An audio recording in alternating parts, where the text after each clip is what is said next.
I'm going to go over some techniques or different ways to do front squat and kind of make it a little bit more comfortable, because it's definitely not the most comfortable movement to do, but it is so beneficial. I really like it because it kind of form corrects yourself just by doing it. If you're doing it, you have to do it the correct way, otherwise you'll fall back, fall forward. So it really makes you do it correctly, which I love. And it's just a different way to kind of work slightly different muscles in a squat.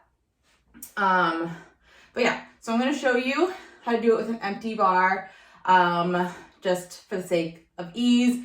You can get the gist of it. Obviously, if there was weight on it, it'd be the same. But I'm mainly going to go through kind of how to hold it, wrist issues and things like that. So what I definitely recommend starting off is to stretch out the wrists. So start like rolling the wrists out, getting them warm, things like that. This can be part of your warm up when you know you have front squats in your workout. So I always like bend them each way. You can like put your hands down on the ground and use your weight to do it. And again, really rolling the wrists out, things like that, stretching the hands. And then what I suggest, if you can, if front squats are in the beginning of your workout and you have like a t-shirt on or a sweatshirt on, maybe do your first couple sets with that on, just to give you a little bit more padding, because not only is it uncomfortable for your wrist, it can be uncomfortable for your shoulders. You might have some cute little bruises right on the edges of your shoulders from doing them, but they go away. So I'm going to show you kind of some different hand positions. And yeah, that's what I'm going to do. Okay, so basically what you want to do is you want to find the middle of the bar. Sometimes there's like this middle, it's called knurling. So this like rough part in the middle. I usually line that up with the middle of my chest. And then I usually put my thumbs right where the next set of rough parts begin. So I go here, spread out my fingers, grab, and make sure I'm going right in the middle. It's gonna go right on this little dip bone right here, like right before like your rib cage starts. So the middle of the bar is gonna go right there, and the edges of the bar are gonna rest right on like the edge of your shoulder muscle.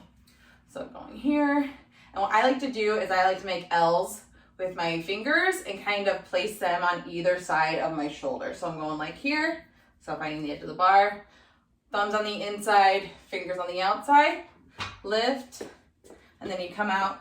Elbows will be up.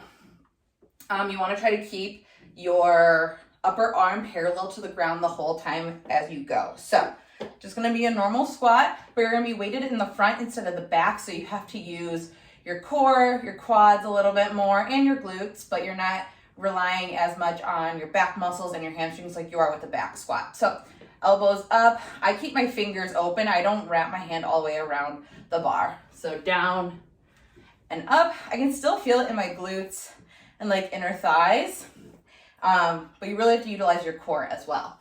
So down and up. Try to keep your neck in a neutral position. Make sure you're not craning your neck up. I see this a lot. I want you to almost look like down in front of you about 10 feet. If there's like a, what's it called, an outlet in front of you, that's a good spot to kind of look. So you want to keep your head in a neutral position. So down and up.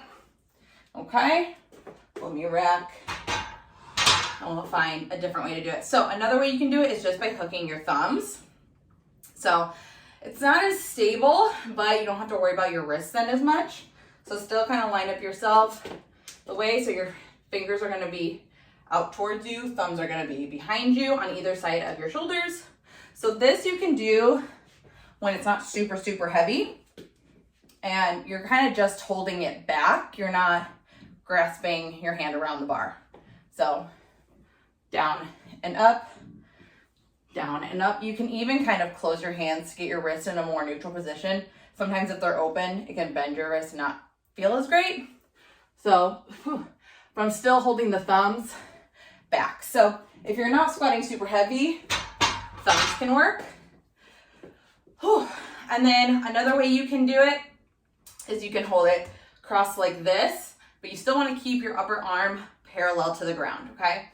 So let me catch my breath here. It's hard to talk and move at the same time. Okay, so you still want to line up with the middle of the bar, so find that center, kind of rack here. Then you're going to hold here. Again, this you might have to do with just lighter weight. You're gonna keep your arms up. This one I think is harder, but some people learn it this way or just feel it feels comfortable. So make sure you're in your squat position. You're holding your bar onto your shoulders, elbows up, down, and up.